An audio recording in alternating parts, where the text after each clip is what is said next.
Un encuentro con su palabra, porque secase la hierba, marchitase la flor, mas la palabra de Dios permanece para siempre. Con ustedes, el doctor José Ricardo Arias Quintero.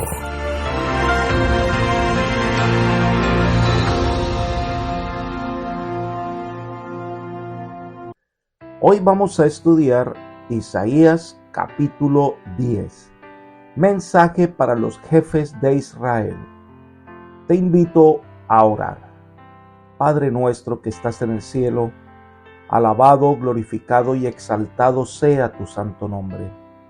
Gracias, Señor, por concedernos los cuidados, las bendiciones, regalarnos este día de vida, y te pedimos que nos acompañes para que al estudiar tu palabra podamos comprenderla, que tu Espíritu Santo sea nuestro Maestro. Todo esto te lo pedimos en el nombre de Cristo Jesús. Amén. El capítulo 10 de Isaías tiene una variada exposición de los planes de Dios. Dios va a castigar a Judá por su pecado. Asiria sería el instrumento divino, pero Asiria no acepta la dirección divina y recibe la condenación. Sin embargo, un remanente fiel triunfará. Dios estará con ellos y ellos estarán seguros. Miremos algunas lecciones espirituales importantes de este capítulo. La primera parte son los versículos 1 al 4, que son parte del tema del capítulo 9. Las razones que Dios da para la destrucción de Judá. Miremos los versículos 1 y 2. Ay de los que dictan leyes injustas y prescriben tiranía para apartar del juicio a los pobres y para privar de su derecho a los afligidos de mi pueblo, para despojar a las viudas y robar a los huérfanos. Tanto Israel como Judá eran culpables de la impiedad que se condena en este pasaje. Es el mismo mal que ya se condenó en Judá. Este crimen era la injusticia para con los pobres y necesitados, las viudas y los huérfanos, los menesterosos y los oprimidos. La gente pensaba solo en sí mismos y en sus propios intereses. El defecto de esa época era el egoísmo y la codicia, mal que estaba carcomiendo el corazón mismo de la nación. Miremos el versículo 3. ¿Y qué haréis en el día del castigo? ¿A quién os acogeréis para que os ayude cuando llegue de lejos el desastre? ¿En dónde dejaréis vuestras riquezas? El Señor ahora busca que ellos pronuncien sentencias sobre sí mismos. ¿En dónde se esconderán? ¿Quién les ayudará? Y todo lo que consiguieron injustamente no les servirá. Muchos serán humillados, tomados presos, y otros serán asesinados. No podrán escapar. Esto es poco. El castigo de Dios tiene para Israel es mucho más grande. Elena de White describe la situación de Judá así. La opresión y la obtención de riquezas iban acompañadas de orgullo y apego a la ostentación, groseras borracheras y un espíritu de orgía. En los tiempos de Isaías, la idolatría misma ya no provocaba sorpresa. Las prácticas inicuas habían llegado a prevalecer de tal manera entre todas las clases que los pocos que permanecían fieles a Dios estaban a menudo a punto de ceder al desaliento y la desesperación. Parecía que el propósito de Dios para Israel estuviese por fracasar y que la nación rebelde hubiese de sufrir una suerte similar a la de Sodoma y Gomorra. Libro Profetas y Reyes, página 227. Interesante afirmación se hace en el versículo 4. Dice: sin mí se inclinarán entre los presos y caerán entre los muertos. Pero ni con todo esto ha cesado su furor, sino que todavía su mano está extendida. El pensamiento es que los jueces injustos en el día del castigo divino se hallarán entre los presos, humillados y aterrados ante el juez del universo, y que recibirán la misma sentencia de muerte. Y en esa hora de castigo, en que no habrá esperanza de salvación, no les quedará otra alternativa que ir tomados entre los cautivos, llevados al desierto o caer entre los muertos. El juicio de Dios que vendrá sobre Judá será ejecutado por los asirios. Es lo que nos narran los versículos 5 al 11. Miremos el versículo 5. Ay de Siria, vara y bastón de mi furor, en su mano he puesto mi ira. Después de enumerar los crímenes por los cuales su profeso pueblo sería juzgado, el Señor expone el medio que empleará para ejecutar la sentencia contra ellos. Dios usará a Siria como instrumento de castigo. No es que Dios haya dirigido todas las masacres y crueldades de los asirios, sino en el sentido de que esta nación pagana que no adora a Dios se convertirá en un instrumento de castigo cuando Dios retire su protección sobre Judá. Asiria no tenía idea de que el Señor le estaba empleando como instrumento en sus manos. Además, Dios no estaba incitando a Asiria para que atacara a Israel y a Judá. Asiria era incitada por el enemigo de las almas y estaba siguiendo sus propios intereses. Elena de White comenta sobre los asirios lo siguiente: como 2 años más tarde, Samaria fue cercado por las huestes de Asiria bajo Salmanasar, y en el sitio que siguió, multitudes perecieron miserablemente de hambre y enfermedad, así como por la espada. Cayeron la ciudad y la nación, y el quebranto remanente de las 10 tribus fue llevado cautivo y disperso por las provincias del reino asirio. La destrucción acaecía al reino del norte fue un castigo directo del cielo. Los asirios fueron tan solo los instrumentos que Dios usó para ejecutar su propósito. Por medio de Isaías, quien empezó a profetizar poco después de la caída de Samaria, el Señor se refirió a las huestes asirias como vara y bastón de mi furor, en su mano he puesto mi ira. Esto se encuentra en Profetas y Reyes, página 217.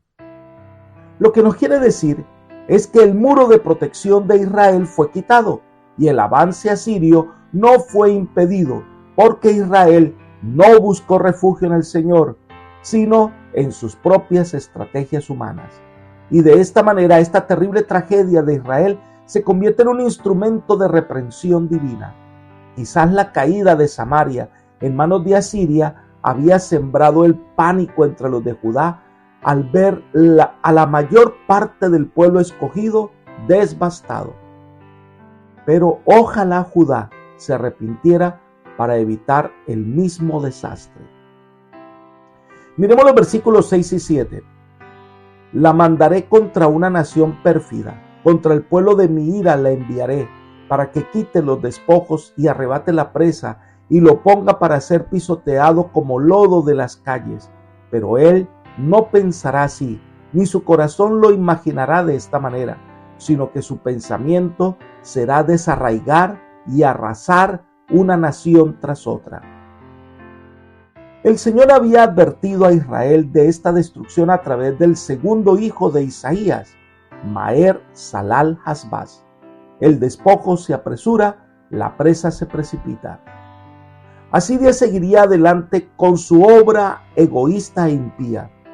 El mensaje es para Judá: la destrucción vendrá si no cambian su forma de obrar. Pero Isaías introduce un tema interesante. Dice: pero él no lo pensará así.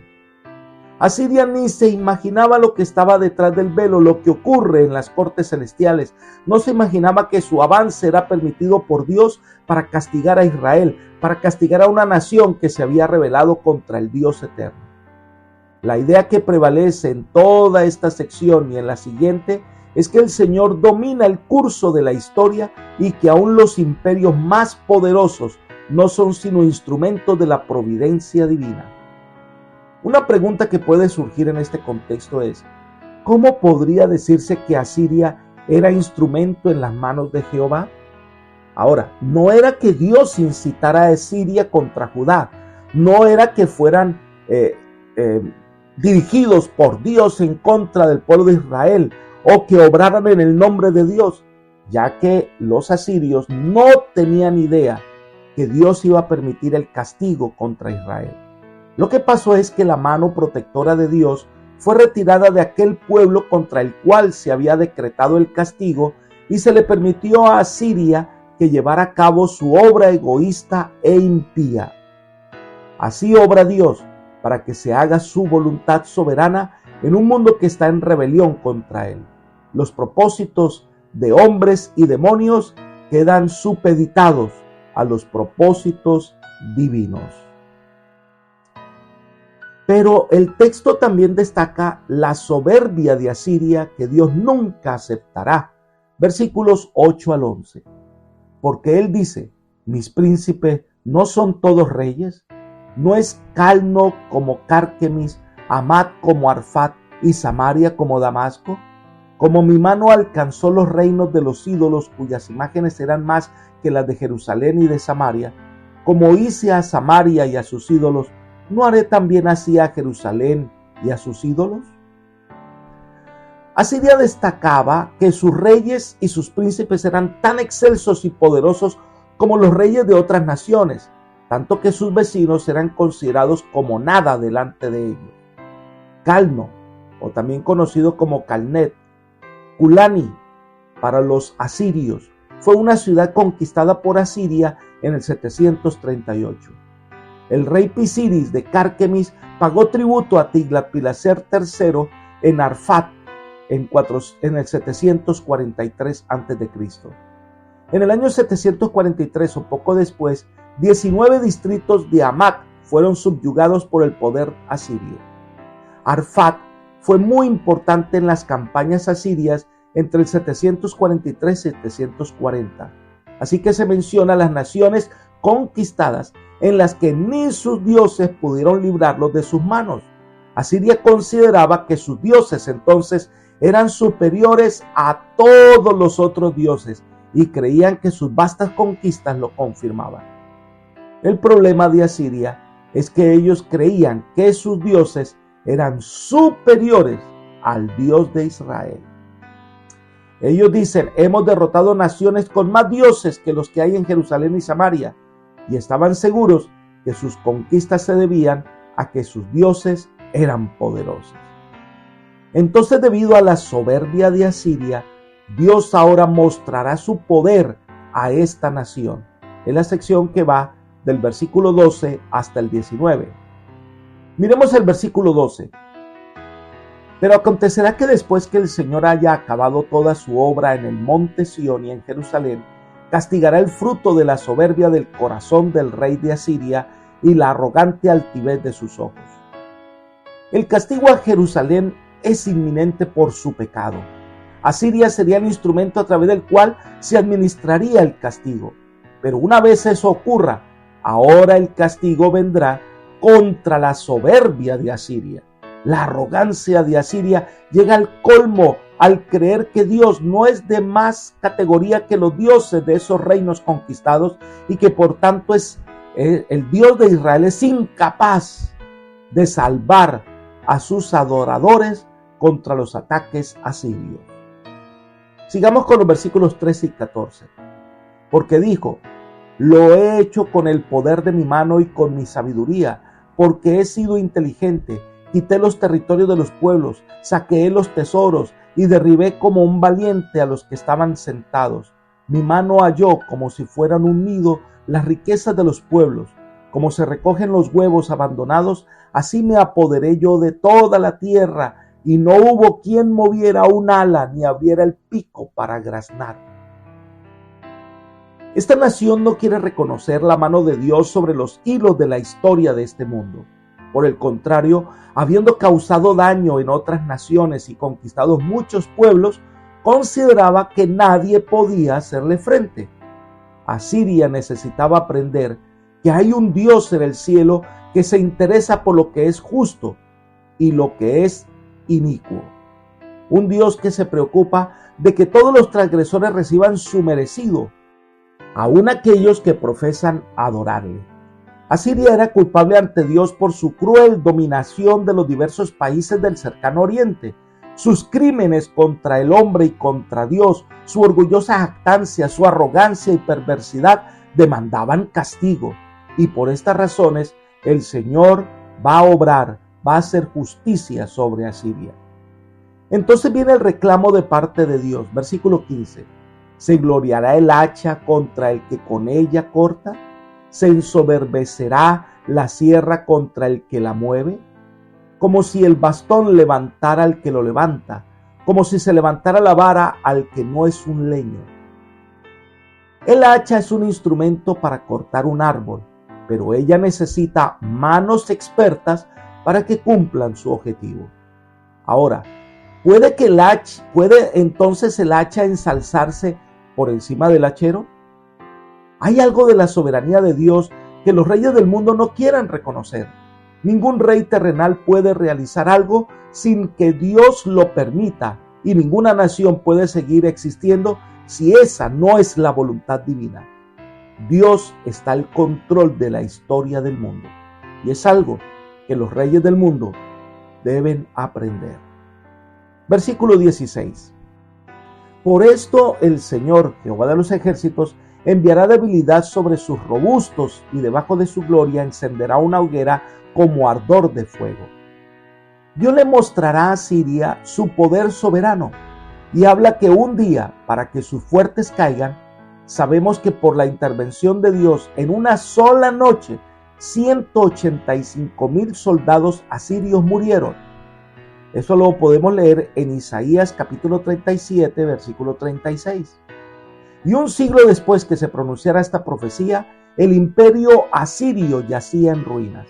Todas las ciudades de Asiria habían quedado reducidas a cenizas y están cubiertas por las arenas del desierto. Dios está al control de la historia. Nada ocurre por casualidad. Dios conoce este mundo y su injusticia. Las naciones y los reyes de la tierra llegarán a conocer en el día final que solo hay un verdadero gobernante, el Dios eterno. Esta intervención divina contra Siria se registra en el versículo 17 del capítulo 10 de Isaías. Y la luz de Israel será por fuego, y su santo por llama que abrase y consuma en un día sus cardos y sus espinos. Para el pecado y los pecadores, la gloria divina es como fuego consumidor. El santo Dios, cuya luz es la gloria y el gozo de los redimidos, es como llama que consume los cardos y los espinos, que a su vez son la representación del pecado y sus consecuencias. La destrucción que vendrá se asemeja a lo que ocurre con la desaparición de un bosque. Leamos los versículos 18 y 19. La gloria de su bosque y de su campo fértil consumirá por completo en cuerpo y alma, y vendrá a ser como abanderado en derrota, y los árboles que queden en su bosque serán un número tan escaso que hasta un niño los pueda contar. El ejército asirio, potente y glorioso un día, a la mañana siguiente había desaparecido de la tierra, como ocurre con un bosque que es arrasado por las llamas. Y su destrucción será tal que incluso un niño podría cortar los árboles que quedaron de ese bosque. Es decir, esta nación quedará reducida a nada. En eso quedó toda su soberbia y arrogancia, en nada. Vayamos entonces a la siguiente sección, en donde el tono del mensaje de Isaías cambia cuando se presenta el remanente. Versículos 20 al 23. Leamos los versículos 20 y 21.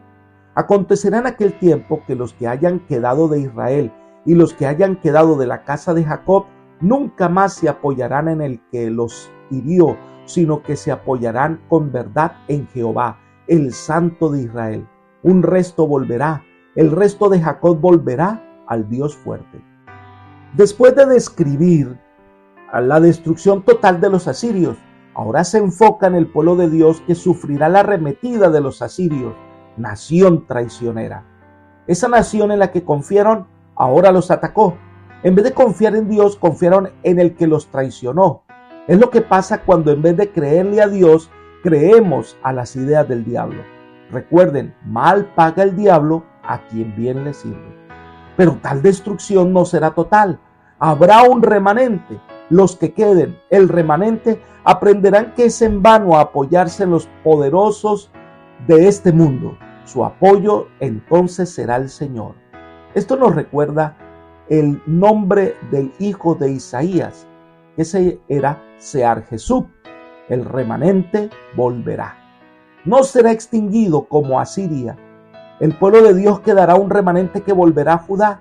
Este remanente sabrá lo que significa Emmanuel, Dios con nosotros. Mientras el pueblo confió en el Señor, ningún poder prevaleció contra Israel.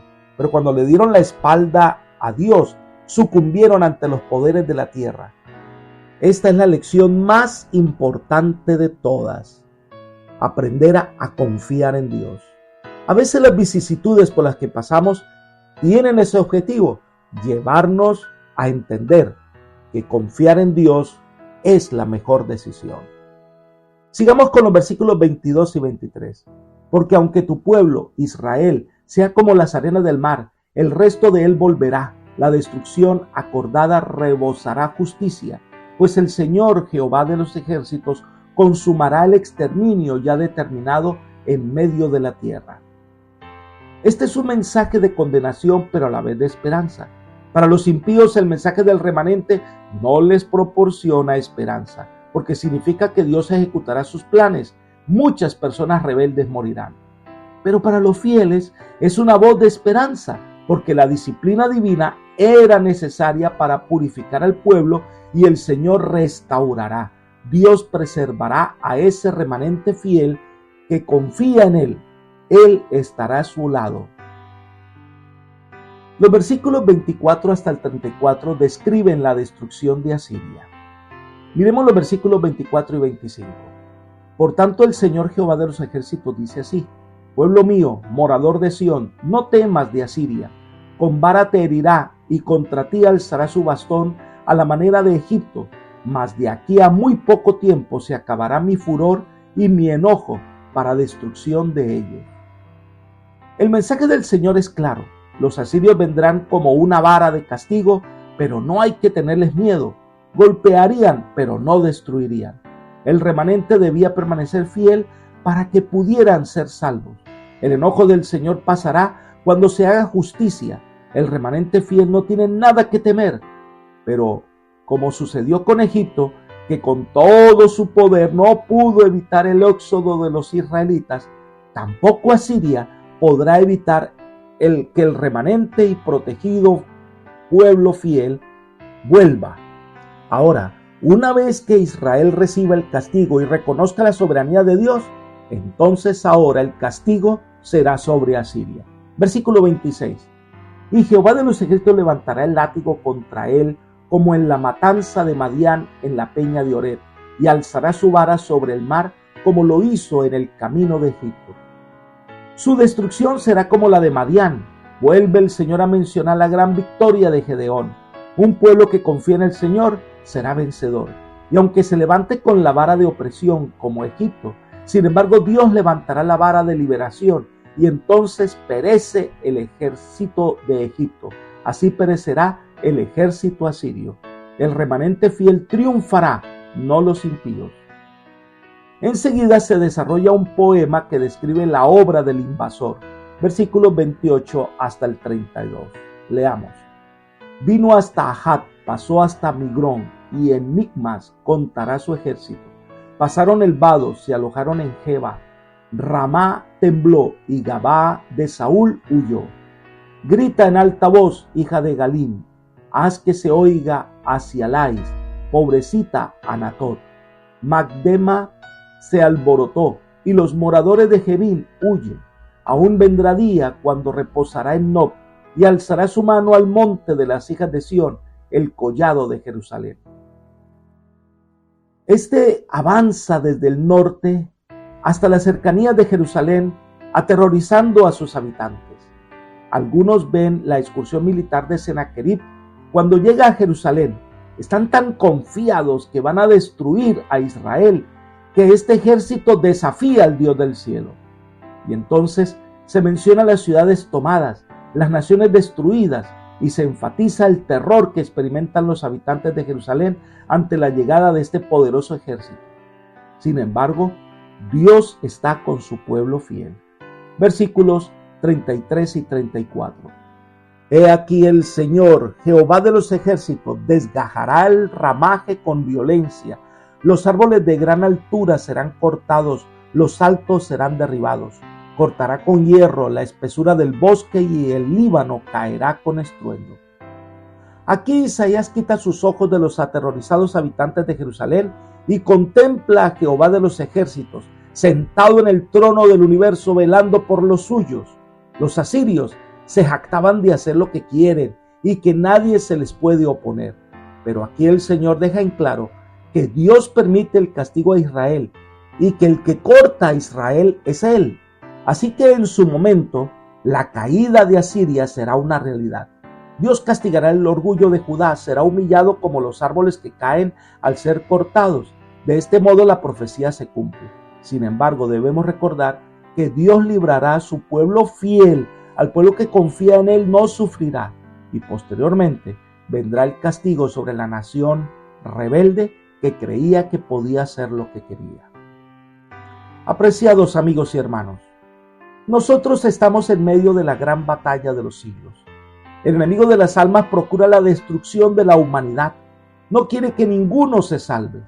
Por eso Dios nos llama a confiar en Él. Es el único que puede derrotar al enemigo. Es el único que puede darnos vida. Es el único que tiene el poder para ayudarnos a vencer.